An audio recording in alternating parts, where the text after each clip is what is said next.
पण बहुत सारा होता।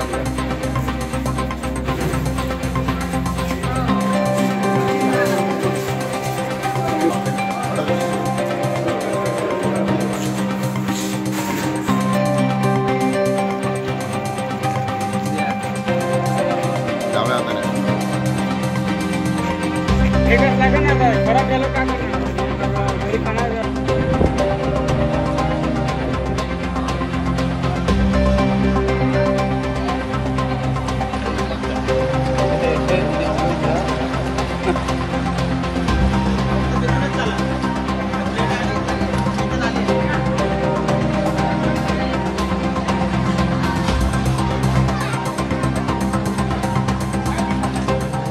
आपल्यासोबत शाळा व्यवस्थापन समितीचे अध्यक्ष आहेत संतोषजी मिश्रा। तर काय सांगा, खूप नुकसान झालं आहे इथे जिल्हा परिषद शाळेचं।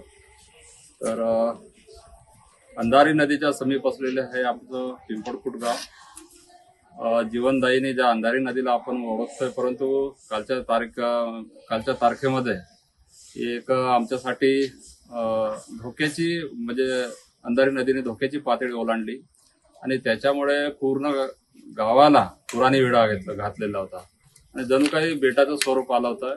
आमचे बुजुर्ग सांगतात की 1986 आम्ही सुद्धा बघितलेला आहे। 1986 मध्ये सुद्धा असा पुराचा सामना या पिंपळखुट वासियांना करावा लागला होता। परंतु त्यापेक्षाही कालचा जो पूर होता त्या पुरामुळे सर्व जनजीवन विस्कळीत झालेलं होतं।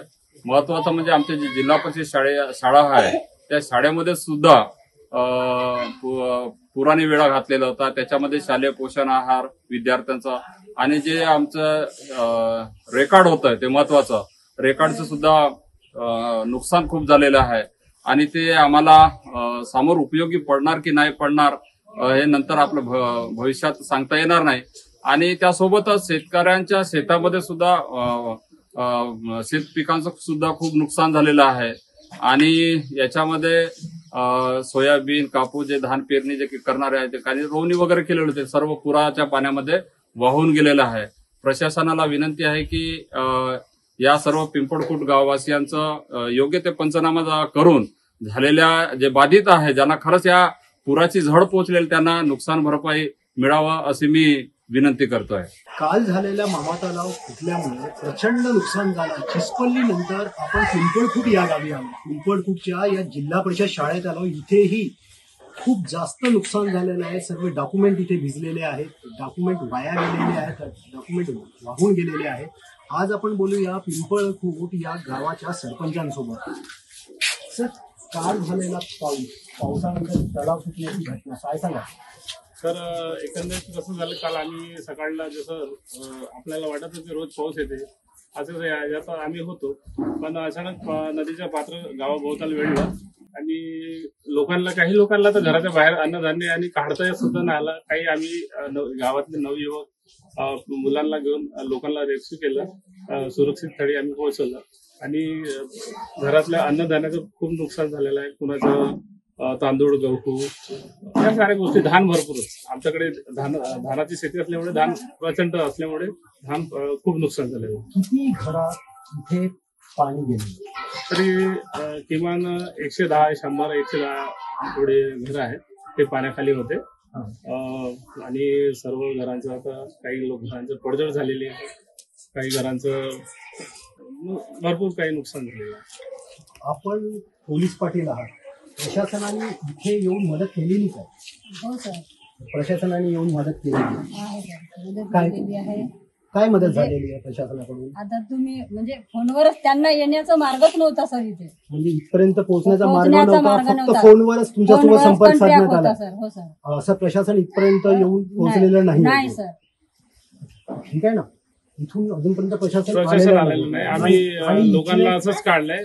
एनडीआरएफची टीमची मदत घेतली होती, एबीपी माझ्यासोबत माझं बोलणं झालं होतं, पण कारण बाकी ठिकाणी खूप पाणी असल्यामुळे आमच्यापर्यंत पोहोचू शकले नाही।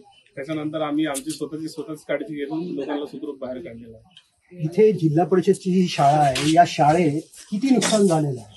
अंदाजे जिल्हा परिषदच्या शाळेमध्ये शालेय पोषण आहार पूर्णपणे खराब झालेला आहे की आम्हाला असं वाटत नव्हतं का इतकं पाण्याची पातळी एवढी वाढेल.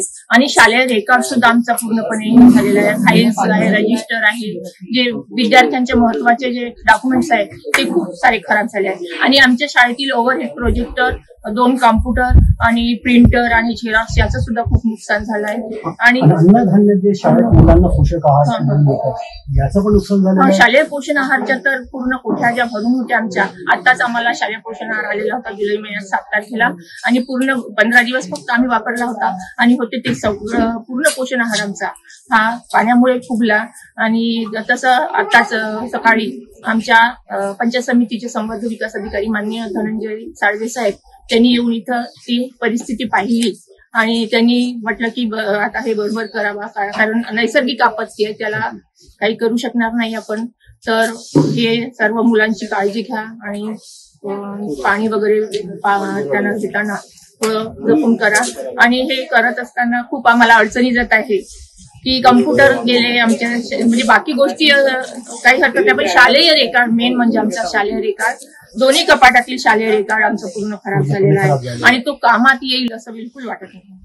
इथे शालेय रेकॉर्ड आणि इथे होणारं जे नुकसान आहे, प्रशासन याला कितपत जबाबदार आहे किंवा कितपत समोर मदत करेल हे पण पाहण्याजोगं राहणार आहे. पिंपळखुर्द वरून धनंजय साखरकर, चंद्रपूर.